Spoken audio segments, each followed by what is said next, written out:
আমার তো মনে হয় কৃষ্ণের যে দ্বারকার সম্পদ, ভগবান যে দ্বারকা লীলা করেছিলেন লক্ষ্মীকান্ত রূপে, সেই সম্পদ প্রকৃতপক্ষে সুদামার দেওয়া ভিক্ষা ছিল।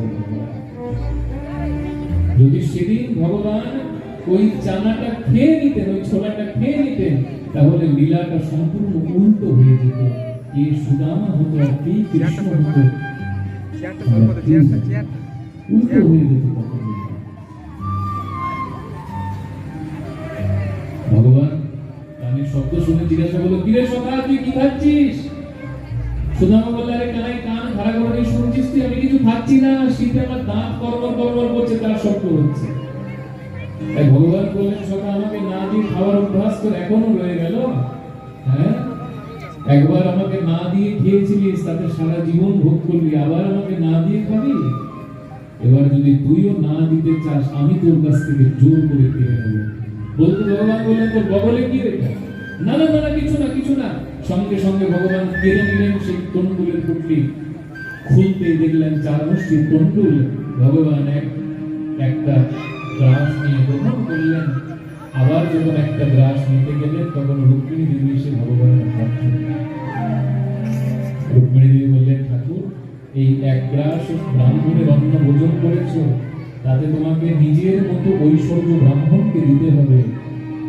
এবার আরেক গ্রাস গ্রহণ করে কি স্বয়ং তুমি সুদামা হবে? রুক্মিণী দেবী ছিনিয়ে নিয়ে কৃষ্ণের হাত থেকে সেই প্রসাদী তন্ডুল সবাইকে বিতরণ করে দিলেন।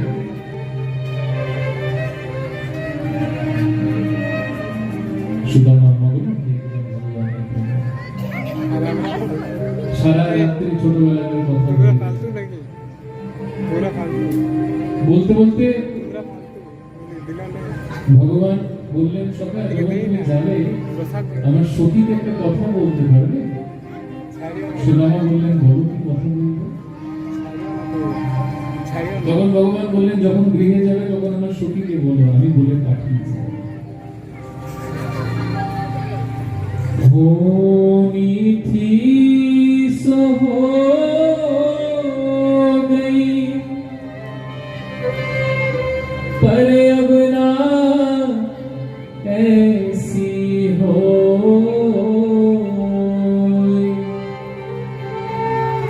भावी तेरे भवन में नित्य द्वादशी हो। তোমার পত্নী সুশীলাকে বলে দেবে, যা হওয়ার ছিল হয়ে গিয়েছে, আর আমি এখন কিছু করতে পারবো না। তবে হ্যাঁ, আমি তোমাদের এটা আশ্বাস দিলাম, আজ থেকে তোমার গৃহে কখনো একাদশী ব্রত হবে না, আজ থেকে তোমার গৃহে দ্বাদশীর মহোৎসব। ভাবি তেরে ভবন মে নিত্য দ্বাদশী হয়ে। এতদিন একাদশীর ব্রত উপবাস করে এসেছো না, আজকের থেকে কোনোদিন একাদশী হবে না, তোমার গৃহে নিত্য দ্বাদশী মহোৎসব হবে। সুদামা মনে ভাবতে লাগলেন, আমি তো কানাই জানলো কিভাবে যে সুশীলা আমাকে এই বলে পাঠিয়েছে? ভগবান তো জানতো। সেই রাত্রিটা থেকে পরের দিন প্রভাতে সুদামা ভগবানের কাছে বিদায় চাইলেন। ভগবানও সুদামাকে আটকা দিলেন।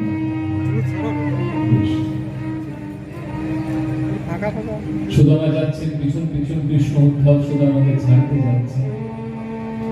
উদ্ধব ভগবানকে বলছেন, সখা তুমি এত কৃপণ হয়ে গেছো, তুমি সুদামার জন্য একটা রথের ব্যবস্থা করতে পারবে।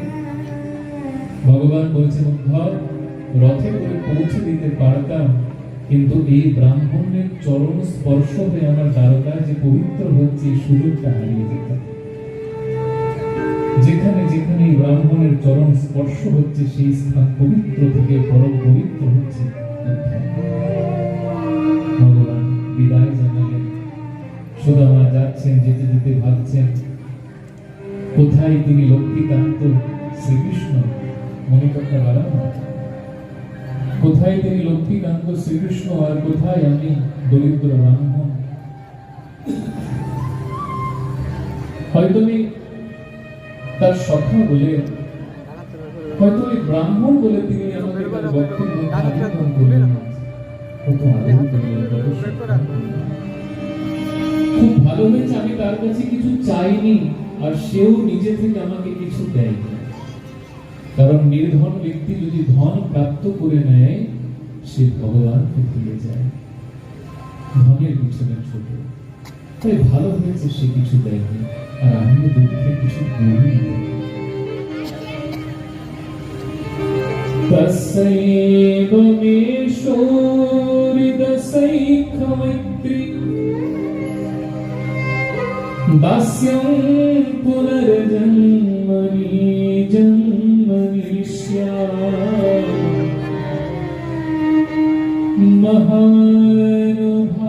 মহানুভাবেন গুলালেন বিসজ্জতস্তাৎ পুরুষো প্রসঙ্গ।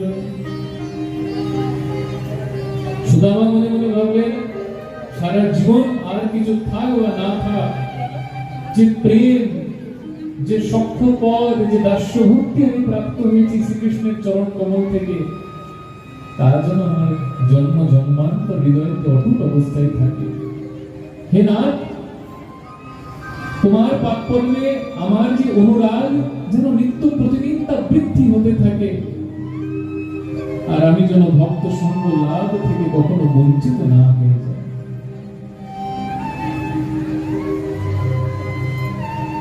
চলে যাएंगे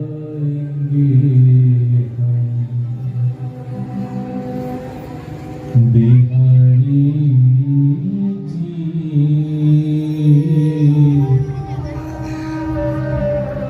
सुन लो अर्ज हमारी, चले जाएंगे बिहारी जी, सुन लो अर्ज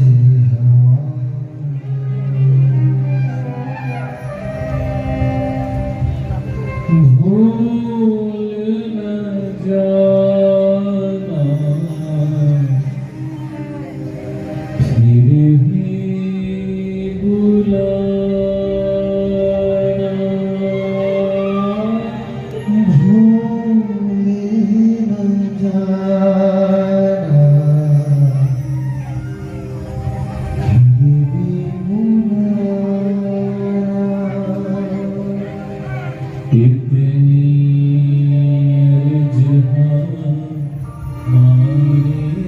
जी, चले जाएंगे बिहारी जी, सुन लो अर्ज हमारी।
कैसे कहूँ क्या बीत रही है ओ मेरे बाके बिहारी।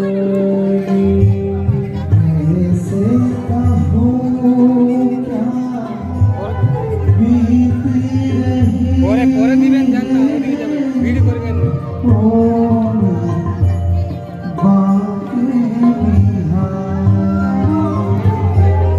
दरका भिखारी बना लो भगवन इतनी सी अर्ज हमारी। का भिखारी